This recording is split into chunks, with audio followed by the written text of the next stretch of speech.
So we have muted tones. So we'll have the Hessian background with a black border, and things need to be quite organised, so it's not too distracting. So we'll have, for instance, English maths is a definite. We have a phonics speed sound chart as well, which is used quite a lot. Behaviour chart, RE, history, geography, that's usually on a cycle, so it won't be both at the same time. We've just put up a times table board as well, because obviously year 3 and 4 we're working up to the times table check, aren't we? I think it's new, so it's going to be interesting to see how it works, but I feel like we'll use that quite a bit.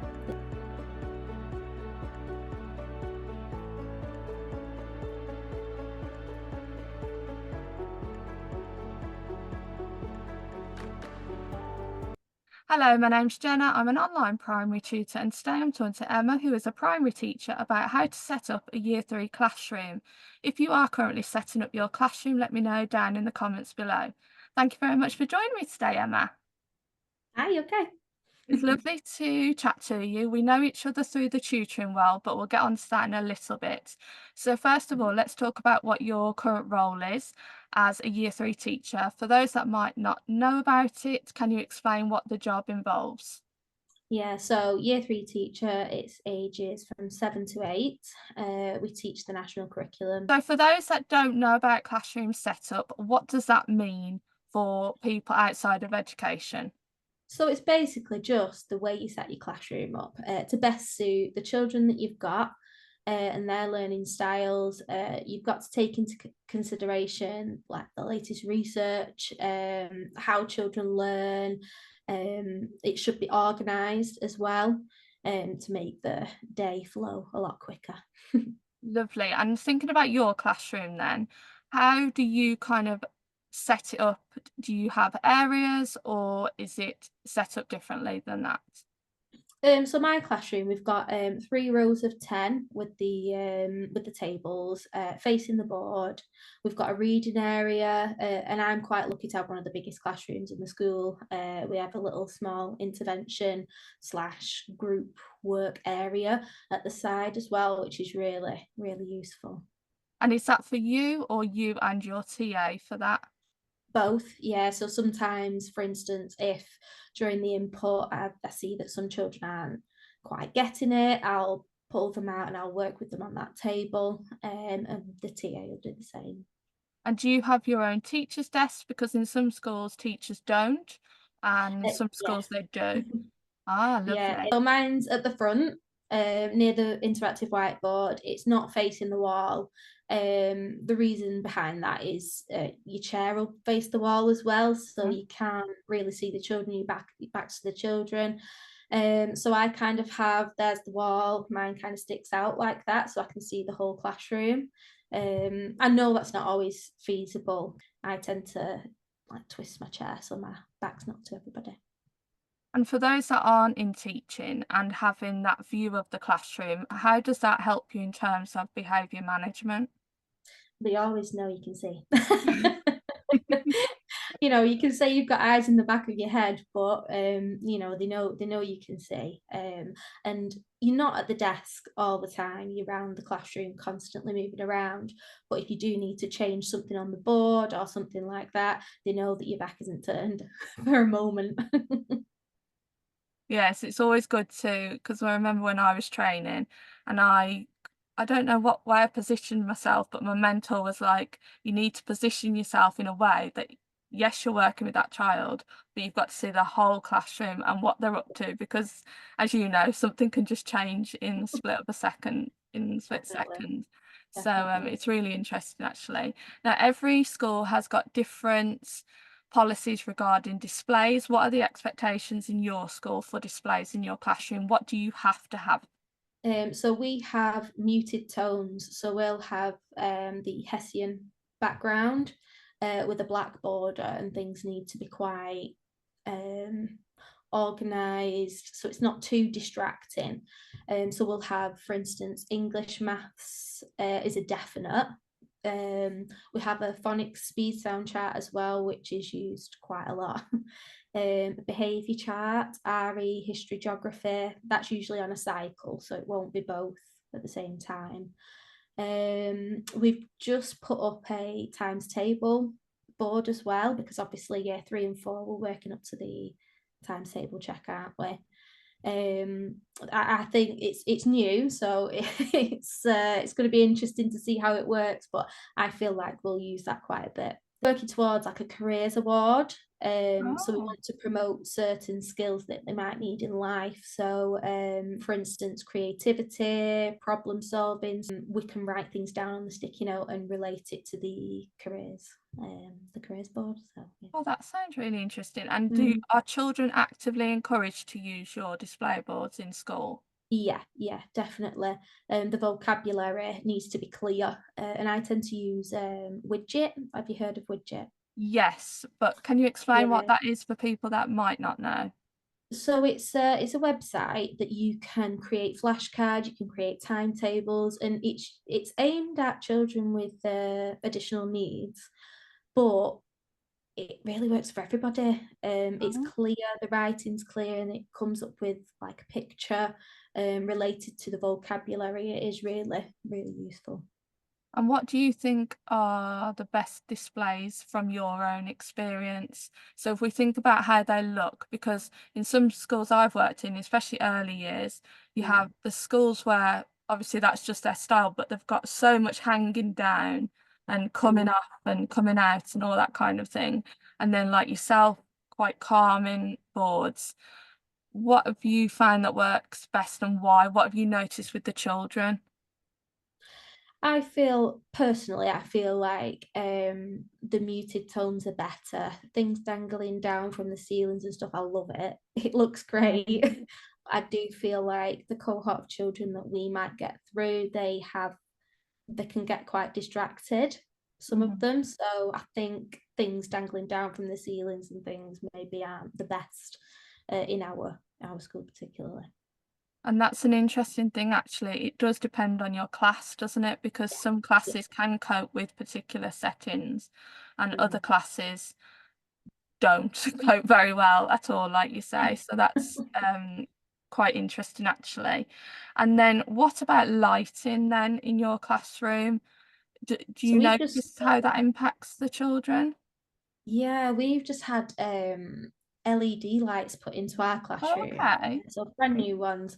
They are bright. Oh, are they? Oh, wow. I do love them, but we have the ability to turn some of them off. If it does get too bright. I do prefer natural light coming in, so we always keep the blinds up. So I do think it is quite good. But the LED ones are very good indeed.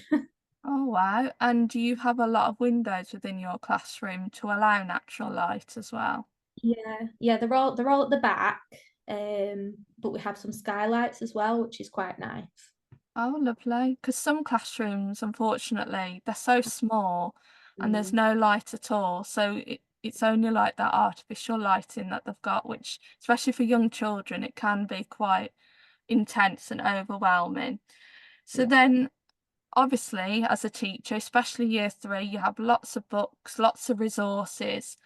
How do you manage student resources, for example, English, maths, science, every type of book going? Because obviously, how many are in your class in September, do you know? 30. So you've got book sets of like 30. So how do you arrange them? So as I said before, my classroom is quite big, so I am quite Yeah. lucky. I've not always had this kind of space really, so it's been really nice. At the back of my classroom, I've got boxes where you can label and all the books are in there.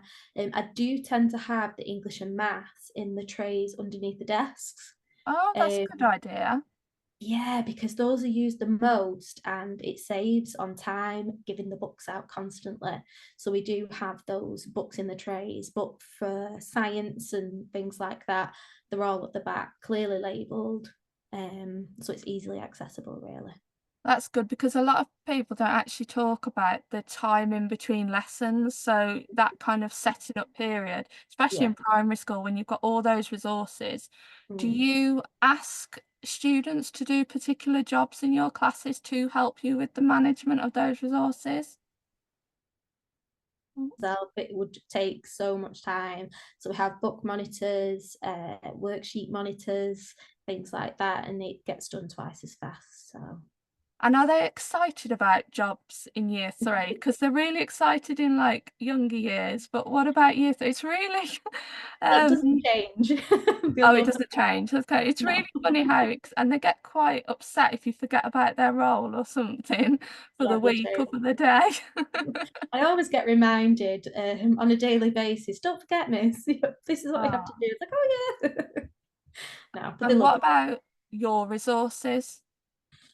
So my resources, I this wasn't my idea. I inherited this, Oh, and I okay. absolutely love Magpieing, as it's called. it. Monday to Friday trays, Oh, and oh yes, I used to do that actually. That's quite good. yeah, these have been a godsend to me in terms of organisation. On a Friday, I'll usually take an hour after school, and if there's any resources I need to print for the following week, I'll pop them in those trays. That's like the best thing that's ever happened to me. And are you Uh, consistent with that? Because I used to find I wasn't always quite consistent remembering to do it. no, not always, but I found that, if there's any unforeseen circumstances where, your children might be ill or you might be ill, all the resources are there. So it doesn't really, take much to, email in and check in with that person that needs to teach, you see. So Oh, very good. And do you have much technology available in your classroom? yeah, so we've got a desktop for the teacher on the teacher's desk. We also get given a laptop as well, which is great when we like working with other children and things. And the TA will use that as well to record bits and bobs that we need to record. We also have an iPad in the class or a visualizer, which is really, really handy because in our school in year three, at the end of each topic, so for example, history, ancient Greeks, we'll do an essay. Mm. So train the children to be able to set it out in the way you'd like them to is tricky on a flip chart. It's not the same as what they've got in front of them. So we tend to use the visualizer and a workbook so they can actually see exactly how it should be set out. Oh, and how do you plan? You've mentioned the trays, Mm. so that children can easily access their books, but how do you plan for flexibility with different activities and setting them up? So obviously English and maths, when we're doing practical activities, I do like to move the tables around because Oh, when they're in rows, it's hard for them to participate in group work. So I do move the tables around, especially for guided reading as well, because it's nice to sit around a table, isn't it, when you're doing that? yeah. um, and if I spot children, for example, who aren't getting it, like I said earlier, I will take them from the rows and sit at our intervention table.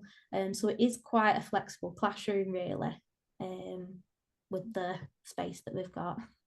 And how do you notice a difference in how the children react to the different layouts of the classroom? They do love group work. They get very excited if we've got a practical activity and I say, right, we need to get the tables moved. They love it. They like on the tables, really engaged, which is it's nice to see. So That's good. So it gives them a bit of difference within the classroom as well.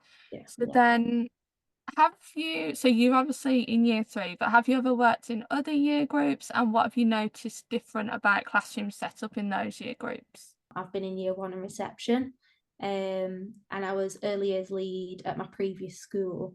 And then when I had my children, I took a step back and went to this school full time, and it's a massive difference. Oh, It's really? like it's a culture shock from reception to year three, because reception's obviously continuous provision.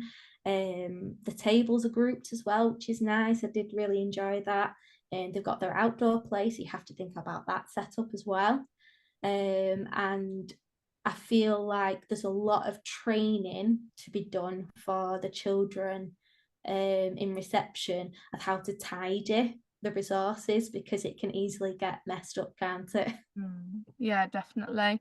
And for those that don't really know about reception and the outdoor, it is like another classroom, isn't it? It's like different areas that you have to plan for, and like you have to have genuine planning for Mm, the indoor and outdoor. So yeah. could you list some of the indoor and outdoor areas that you used to have in reception? Yeah, so outdoors we'd have like a mud kitchen, we'd have like a role play area outside, a construction area too. Our current school is quite we're a forest school. Oh, So got a that's lot of good. trees and things like that. So they're able to create dens within the trees and things. So it is really nice. And then indoor we'd have again construction, but maybe smaller construction rather than Right. outside. It would be quite a bulky big construction. And then art and crafts and things like that, and more small world role play, I would say. And for those that don't know about a forest school and what that is, what does Mm. it mean? What is a forest school? But how does it then change your school as a forest school? So we use Forest School as part of our PE curriculum, and it gets them outside, it gets them climbing trees, it gets them exploring nature, making s'mores. That is the the Oh number wow, one. that sounds lovely. Yeah, Is that a s'mores. weekly occurrence or can visit? Not weekly. We have made s'mores, hot chocolate, popcorn, around a fire. They Oh get to wow. fire safety as well, so it's amazing. Oh wow, that sounds lovely. I would have liked that. When we tried to set up forest school, it Mm. didn't go quite to plan. It was just a Hard few work. logs around a pretend fire. There was a phase at one point where every school was doing it, but no Mhm. one really had the training and, like, Yeah, so everyone just kinda guessed, whereas I I think think it's more established now, so that's a lot better. I do think it takes a long time to do the training. I've heard it's quite It can be quite intense. intense. Yeah, Yeah. definitely. So, Mm. stepping back to year 3, for anyone that is in year 3 in September, it's totally new to them, setting up their classroom, what advice would you give them? So if they're new to the teaching world, I would say check your school's policy on displays and look at other classrooms, go around, don't be afraid to ask, see how they've organised the tables, um, just check around, see what everybody else has done. But for year 3, I would say check with the previous teacher for a seating plan. Oh, that's a Definitely. good idea. Mm, Why? I Can you explain to people who don't know, who've not maybe worked in a school yet and it's in their future, but why should you do that for ask for a seating plan? So obviously, some children might have learning difficulties. Right. I know, some children might have hearing issues. Some children might need to sit more near the front to see the board. And then there's children that might not gel together, so they might be a little bit chatty, or so you need to Yeah. set them apart. But also, don't be afraid to change it up as well, Mm. because that seating plan might not work in January, so you might have to switch it up again. It's lovely because you can go into a class with all these plans and Hmm. then well, day one happens, you think, well, scrap that 6 weeks of planning. Yeah. It's all gone through, Change it. all gone out the window, so that's lovely. Mm. Oh, no, thank you for answering all my questions about that. But now we're coming to the end of our interview. Now we got to know each other through the tutoring world because not only are you a teacher, you are also a tutor. So if you can tell me about your tutoring role, when did it start, what do you do, and where we can find you on social media. Yeah, so I think it started about a year and a half ago. Um, I started originally in a high school, so I rented out a space in a high school, and the overheads were too high and things like that. So I decided to go online and in person at home. So yeah, my tutoring's called Steps to Success Tutoring, and I'm on Facebook. So do you tutor older children then, or younger children, or both? Mainly primary age children. I've taught from year 1 to year 6. I've had some requests for higher, but obviously it's not Yeah. not my thing. We all have our preferences. That's Yeah. absolutely lovely. And then, what social media platforms are you on? Just Facebook currently. I feel like that's the Lovely. best one right now. Ah, well, I'll leave all your details down below if anyone wants to get in contact with you. And thank you again for coming on to chat to me. Thank you, that's great. If you liked today's video, please make sure to subscribe and see who else I'm chatting to, and make sure to check out the details below. Thanks for watching.